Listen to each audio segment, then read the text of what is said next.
Glória a Deus. Paz seja convosco, irmãos da live também. Glória a Deus. Agradeço a oportunidade do pastor Gerson, pastora Ana, né, pela confiança, né, de nos permitir estar aqui trazendo a palavra do Senhor, né. É uma grande honra, é um privilégio a gente estar na casa de Deus e ainda poder trazer a palavra, né, do Senhor, né. Também hoje a audiência na Paraíba, ela está grande, porque a família da minha esposa, ela é grande, né? E o pessoal tá ligado lá, os familiares da minha esposa, dá um abraço para eles, meus familiares também, glória a Deus. Louvado seja o nome do Senhor Jesus Cristo. Né? Hoje estamos lá no Nordeste, lá com a nossa audiência. Vamos abrir a palavra do Senhor então, segundo Timóteo, irmãos. Capítulo 2, só vou ler o versículo 5, depois os irmãos podem se assentar. 2 Timóteo 2:5. Glória a Deus. Amém, irmãos? Vou ler aqui na tradução da igreja. E se alguém também milita, não é coroado se não militar legitimamente. Eu vou ler na minha tradução, que é a tradução Almeida Revista e Atualizada, né? Essa aqui é Almeida Revista e Fiel, né? Sim. Eu vou ler aqui na minha, diz assim: igualmente o atleta não é coroado se não lutar segundo as normas. Glória a Deus, irmãos, pode se assentar? Então você veja bem, o apóstolo Paulo faz aqui uma analogia, uma comparação, dizendo: o atleta não é coroado se não lutar segundo as normas, né? Eu me lembro, né, de uma Olimpíada, eu era ainda bem garotão na época, em 80... pouco tempo, em 88, que teve uma prova de 100 metros, né? Ela estava bem esperada aquela corrida, né? E o Ben Johnson, ele ganhou fazendo um tempo recorde, mas depois foram fazer o exame antidoping e ele caiu no doping, né? Então daí aquela medalha de ouro automaticamente passou para o segundo colocado. Mas por que aconteceu isso? Porque ele não lutou segundo as normas. Ele não seguiu as regras, não é? Ele pensou que ele poderia ludibriar lá o pessoal, né? Mas no exame antidoping foi detectado que ele usou anabolizantes, que eram proibidos, enfim. E daí ele perdeu a sua medalha de ouro, né? E veja bem, será que o apóstolo Paulo aqui, né? Ele estava fazendo estipulando algumas regras de algum esporte? Não, mas como naqueles dias também o esporte na Grécia, enfim, né, já era bem assim, atletismo, já era uma coisa bem que eles gostavam muito, então ele usou isso como uma analogia para a nossa corrida cristã que nós estamos, e que nós também temos regras, nós temos normas a seguir se a gente quiser chegar ao reino de Deus. E nós vamos agora, irmãos, lá para o Evangelho de João, ver a principal norma, se você quiser dar o reino de Deus. No Evangelho de João, capítulo 3. Evangelho de João, capítulo 3, versículo 36. João 3:36. Essa é a norma básica, se você quiser chegar ao reino de Deus. Por isso, quem crê no Filho tem a vida eterna. O que todavia mantém rebelde contra o Filho, não verá a vida, mas sobre ele permanece a ira de Deus. Essa é a norma básica para você alcançar o reino de Deus. É você crer em Jesus. O que se mantém rebelde contra o Filho não verá a vida, mas sobre ele permanece a ira de Deus. Um dia eu estava conversando com uma pessoa evangélica, né? E daí ela estava falando, né? A gente estava comentando de uma pessoa que tinha falecido assim com 100 anos e pouquinho, né? E era uma pessoa assim no Brasil, não vou dizer quem é, né? Mas muito famoso, né? Um arquiteto muito famoso, né? Só que esse arquiteto, ele a vida inteira ele dizia ser ateu. E daí eu falei para essa pessoa, falei, puxa vida, né? Eu espero que ele tenha se convertido, nem que tenha sido nos seus últimos dias, né? Porque viveu tanto tempo, né? Será que ele não aproveitou a oportunidade, né? Daí essa pessoa falou para mim, nossa, mas você é fanático. E essa pessoa é evangélica, mas você é fanático. Daí eu falei essa passagem para ele, não, mas não é assim não, vai pelo coração, a gente vai ser julgado pelo coração, não tem essa não. Eu falei, puxa vida, mas é inacreditável, né? E as pessoas hoje, irmãos, até mesmo dentro da igreja, no fundo, muita gente pensa assim. Não, é pelo coração. A gente vai chegar lá, Jesus, né? Deus vai analisar o coração da pessoa. Ah, se tiver um coração bom, entra. Mas não é isso que a Bíblia diz. Não é essa a norma que a palavra de Deus diz. A norma que a palavra de Deus diz é quem crê no Filho tem a vida eterna. Quem crê em Jesus como Senhor e Salvador. Porque, irmãos, se fosse pelas nossas obras, pelo que nós somos, ao coração bom, Jesus não precisaria ter morrido na cruz. Por que ele morreu na cruz se a gente fosse julgado simplesmente pelas nossas obras? E esses dias também, eu sempre, quando surge a oportunidade, né? Eu falo também, é claro, de Jesus e das normas, né? Para quem não quer dizer, se diz assim cristão, mas quer estabelecer suas próprias regras, né? Querem estabelecer suas próprias regras. Daí, teve um que estava falando assim, não, mas eu não faço isso, eu não faço aquilo, mas nós nunca vamos atingir o padrão de Deus. Nunca nós vamos atingir o padrão que o Senhor coloca de santidade. Nunca, ninguém. Mas olhai para mim e sede salvos, diz lá em Isaías. E é isso que nós temos que fazer, olhar para Deus, confiar em Deus. Agora, muitas pessoas, infelizmente, elas são presas do que? Do ego. É do ego. A pessoa, ela vive na prisão do ego, porque se dobrar diante de Jesus é dobrar o seu ego. É dobrar o seu ego. Porque quando você se dobra diante de Jesus, você está admitindo que você não pode estar lá sem Jesus. Que você não pode estar no reino dele sem ele. Mas, irmãos, as pessoas, elas insistem em fazer suas próprias regras. Só que daí a pessoa falou assim para mim, não, eu estava falando também sobre a importância da gente ir à igreja, não é? Porque somos corpo de Cristo, temos a comunhão, o partir do pão, não é? O sangue de Cristo e tudo mais, né? Daí a pessoa falou, não, mas não é necessário, não é preciso. Eu falei, então você está criando a sua própria regra. Esse é o grande problema hoje, as pessoas, elas estão criando as suas regras. Elas podem fazer isso? Podem, só que não adianta querer ir contra a palavra de Deus. Se Deus nos deu a sua palavra, aqui está a regra. Aqui está a regra para nós. Não é, irmãos? Porque falar, qualquer um pode falar. Tem gente que fala assim, o papel aceita tudo. Isso é verdade. Você pode escrever o que você quiser no papel.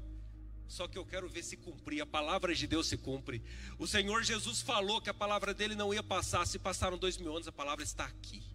A palavra não falha. E tudo que acontece no mundo, a gente vê as profecias se cumprindo, irmãos. Então, veja bem, irmãos. A ira de Deus estava sobre o Senhor Jesus. Então, quando nós recebemos Jesus, aquela ira que estava sobre nós, mas que estava daí em Jesus, ela é desviada de nós. Mas quando a pessoa, ela não recebe Jesus e ela insiste no seu caminho, aquela ira permanece sobre a pessoa. Porque ela não aceitou o ato substitutivo, que foi o que Jesus fez por nós na cruz. Irmãos, veja bem, aqui em João 14, no versículo 5. João 14, 5, irmãos. Olha lá, disse-lhe Tomé, Senhor, não sabemos para onde vais. Como saber o caminho? Como saber o caminho? Essa é uma pergunta que muitas pessoas fazem ao longo dos séculos. Como saber o caminho? A resposta ao versículo seguinte, irmãos. Respondeu-lhe Jesus, eu sou o caminho, e a verdade, e a vida. Ninguém vem ao Pai, senão por mim. Veja bem, o caminho é Jesus. Não é você seguir uma ética cristã sem Jesus. Tem muita gente que fala assim, eu sou cristão muito mais do que muitos cristãos que vão na igreja. Eu sou melhor do que muita gente que vai na igreja. Quantas vezes a gente já não ouviu isso? Sim, quantas vezes a gente ouviu isso? Só que o caminho não é você bater no peito e dizer que você é melhor que os outros até que vai na igreja. Se você tem Jesus, você é humilde e você vai estar querendo estar junto com o povo de Deus. Mas a pessoa, ela se acha melhor que todo mundo. Um dia eu falei para uma pessoa, mas você acha tão bom, então vai na igreja para ajudar, para a gente melhorar. Né? Assim melhora, não é verdade? Mas isso é o quê? É tudo desculpa esfarrapada, irmãos. Jesus é o caminho, é a pessoa de Jesus. Não é você seguir uma ética e dizer assim, eu não roubo, eu não adultero, eu não faço. Eu conheço uma pessoa que é uma pessoa extremamente correta, não bebe, é super correto, trabalhador, exemplo. Vai falar de Jesus para ela, dá pulo, não aceita de jeito nenhum. Porque está preso no orgulho. E o que levou o diabo a cair? O orgulho.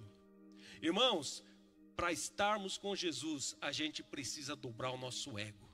A gente precisa dobrar o nosso ego. É por isso que eu falo, tem pessoas que elas acham que elas não têm pecado nenhum, enquanto elas estão incorrendo nos maiores dos pecados, que é o orgulho, a soberba. Não se dobrar diante de Jesus. E é como uma pessoa disse, Jesus enfrentou a cruz até com mais disposição do que as pessoas para chegar junto ao trono da graça. É mais difícil para as pessoas chegarem ao trono da graça, receber a salvação de graça. E Jesus enfrentou a cruz pelas nossas vidas. Um outro aspecto, irmãos, e o pastor, eu assisti a live do pastor regional, né? Não, estadual que teve aqui, dos pastores, Então, daí eu estava assistindo, né? E ele estava falando, muito importante para a salvação é o batismo, né? É uma coisa muito importante para a salvação é o batismo, né? Daí muitas pessoas falam assim, mas o ladrão da cruz lá não foi batizado. E Jesus falou, né? Mas aquele era uma situação excepcional.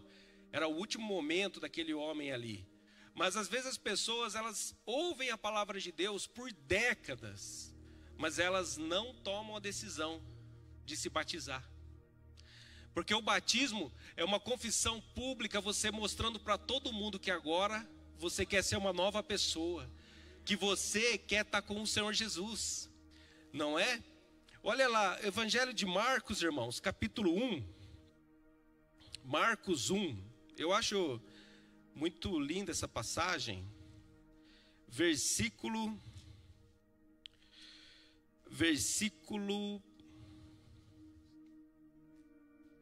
9.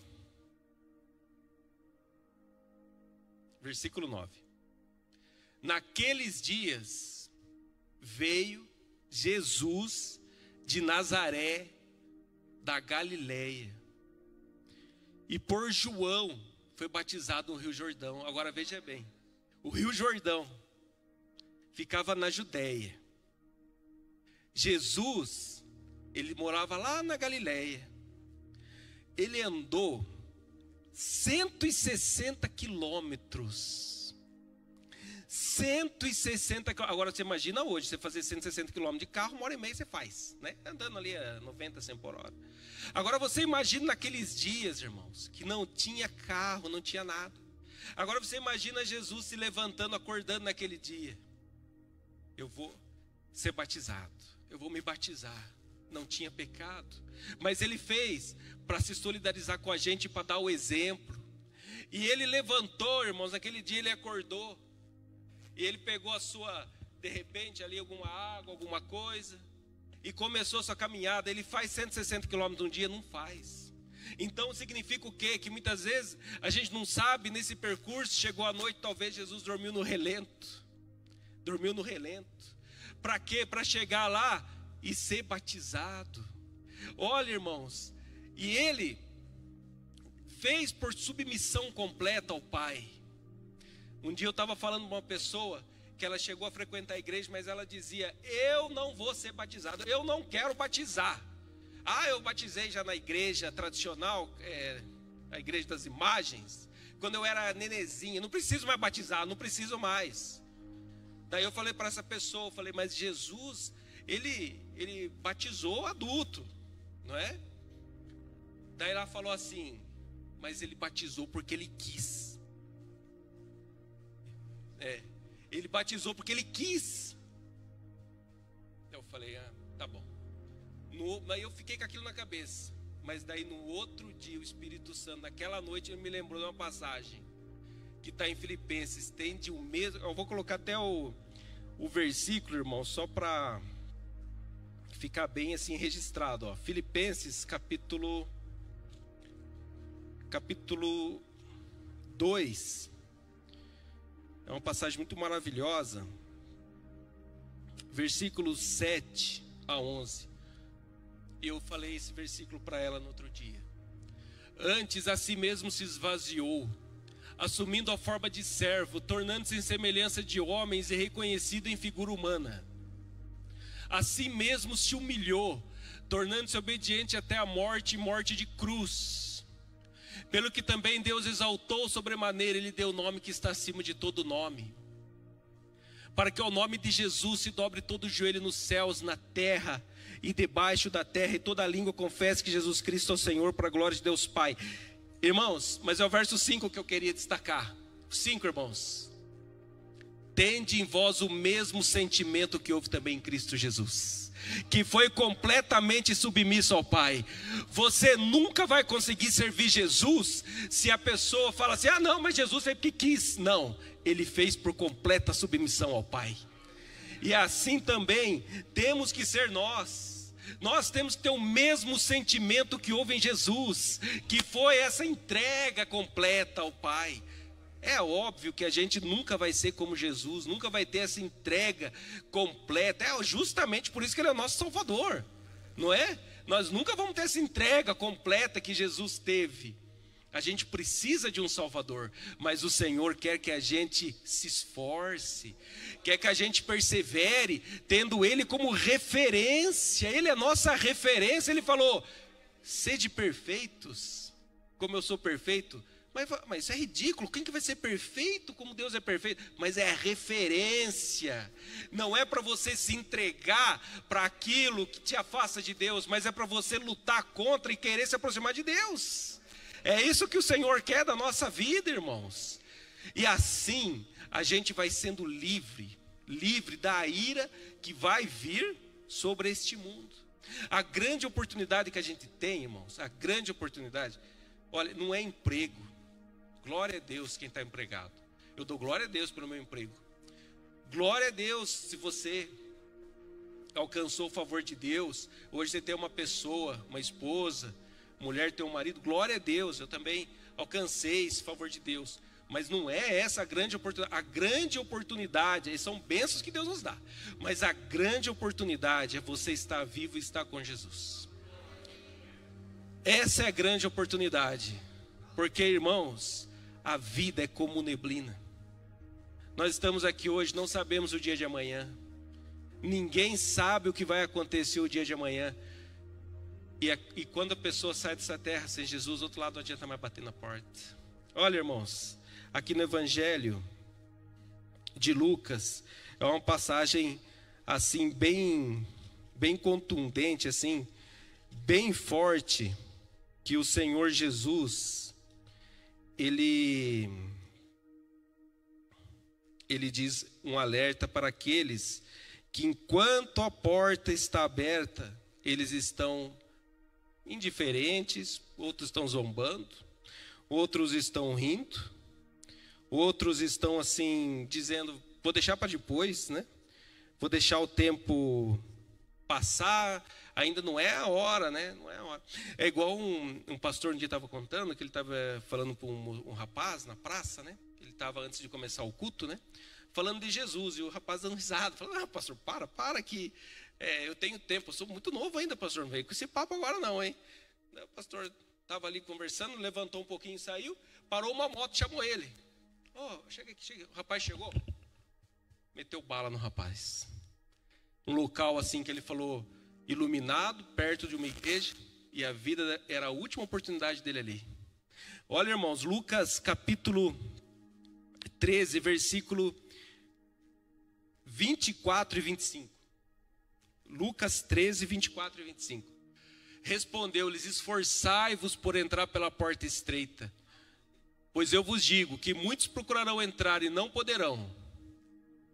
quando o dono da casa se tiver levantado e fechado a porta, e vós, do lado de fora, começardes a bater, dizendo: Senhor, abre-nos a porta, ele vos responderá: não sei de onde sois.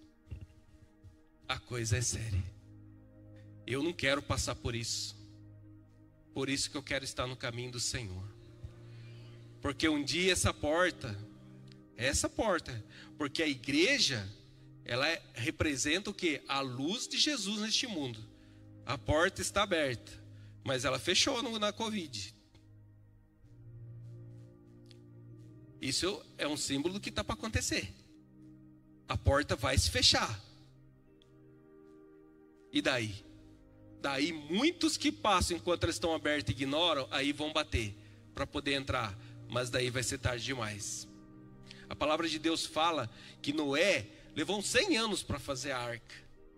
Quem que entrou na arca? Só ele, mulher dele, os filhos e as mulheres dos filhos, né? Mas quando veio o dilúvio, daí foram bater na porta. Mas Deus, a Bíblia fala que Deus fechou a porta. Então nós temos que aproveitar essa oportunidade. E temos, irmãos, não que criar as nossas regras. Não adianta, você pode tentar criar as suas regras e estabelecer e falar: não precisa ir na igreja coisa nenhuma, eu sou uma pessoa boa. Não precisa batizar, também não precisa não. Não precisa não, porque tem o ladrão da cruz lá, não precisa.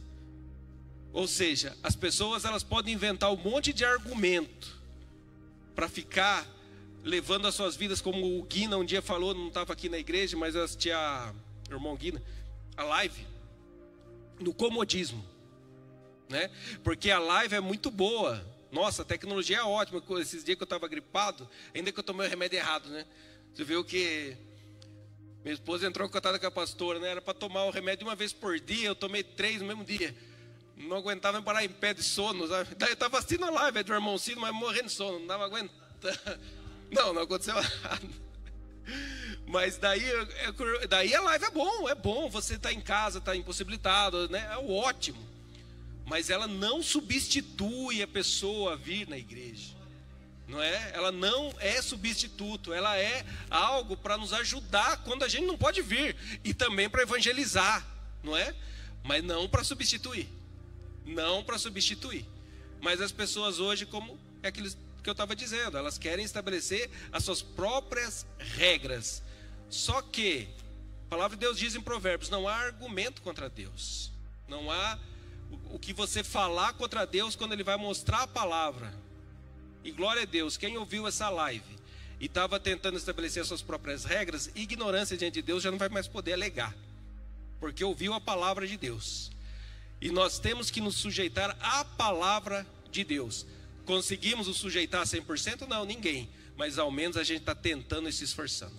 Amém, irmãos? Eu agradeço a oportunidade, em nome de Jesus. Deus abençoe a todos.